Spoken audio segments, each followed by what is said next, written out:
Jonathan helps David. David now fled from Naioth in Ramah and found Jonathan. "What have I done?" he exclaimed. "What is my crime?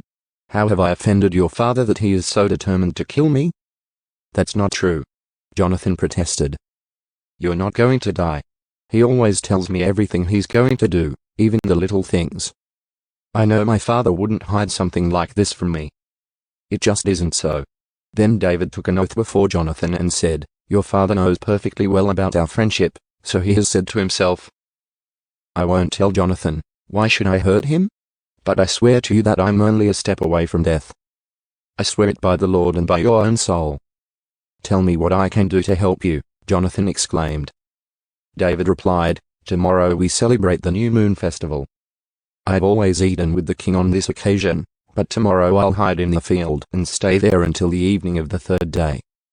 If your father asks where I am, tell him I asked permission to go home to Bethlehem for an annual family sacrifice. If he says, 'Fine,' you will know all is well. But if he is angry and loses his temper, you will know he is determined to kill me. Show me this loyalty as my sworn friend, for we made a solemn pact before the Lord, or kill me yourself if I have sinned against your father. But please don't betray me to him."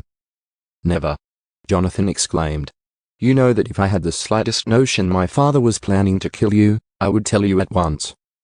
Then David asked, "How will I know whether or not your father is angry?" "Come out to the field with me," Jonathan replied. And they went out there together.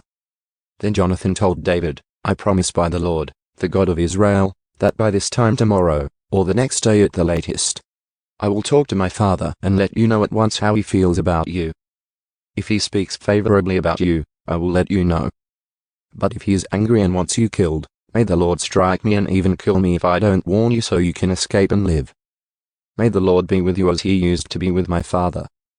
And may you treat me with the faithful love of the Lord as long as I live. But if I die, treat my family with this faithful love, even when the Lord destroys all your enemies from the face of the earth." So Jonathan made a solemn pact with David, saying, "May the Lord destroy all your enemies."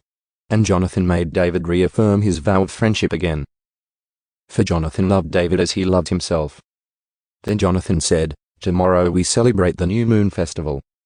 You will be missed when your place at the table is empty. The day after tomorrow, toward evening, go to the place where you hid before, and wait there by the stone pile.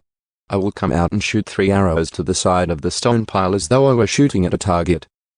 Then I will send a boy to bring the arrows back. If you hear me tell him, 'They're on this side,' then you will know, as surely as the Lord lives, that all is well, and there is no trouble. But if I tell him, 'Go farther, the arrows are still ahead of you,' then it will mean that you must leave immediately, for the Lord is sending you away. And may the Lord make us keep our promises to each other, for he has witnessed them." So David hid himself in the field, and when the new moon festival began, the king sat down to eat. He sat at his usual place against the wall, with Jonathan sitting opposite him and Abner beside him. But David's place was empty. Saul didn't say anything about it that day, for he said to himself, "Something must have made David ceremonially unclean." But when David's place was empty again the next day, Saul asked Jonathan, "Why hasn't the son of Jesse been here for the meal either yesterday or today?" Jonathan replied, "David earnestly asked me if he could go to Bethlehem. He said, 'Please let me go, for we are having a family sacrifice. My brother demanded that I be there. So please let me get away to see my brothers. That's why he isn't here at the king's table.'" Saul boiled with rage at Jonathan. "You stupid son of a whore," he swore at him. "Do you think I don't know that you want him to be king in your place, shaming yourself and your mother? As long as that son of Jesse is alive, you will never be king. Now go and get him so I can kill him." "But why should he be put to death?" Jonathan asked his father. "What has he done?" Then Saul hurled his spear at Jonathan, intending to kill him. So at last Jonathan realized that his father was really determined to kill David. Jonathan left the table in fierce anger and refused to eat on that second day of the festival, for he was crushed by his father's shameful behavior toward David. The next morning, as agreed, Jonathan went out into the field and took a young boy with him to gather his arrows. "Start running," he told the boy, "so you can find the arrows as I shoot them." So the boy ran, and Jonathan shot an arrow beyond him. When the boy had almost reached the arrow, Jonathan shouted, "The arrow is still ahead of you. Hurry, hurry, don't wait." So the boy quickly gathered up the arrows and ran back to his master. He, of course, suspected nothing.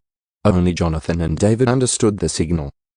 Then Jonathan gave his bow and arrows to the boy and told him to take them back to town. As soon as the boy was gone, David came out from where he had been hiding near the stone pile. Then David bowed 3 times to Jonathan with his face to the ground. Both of them were in tears as they embraced each other and said goodbye, especially David. At last Jonathan said to David, "Go in peace, for we have sworn loyalty to each other in the Lord's name. The Lord is the witness of a bond between us and our children forever." Then David left, and Jonathan returned to the town.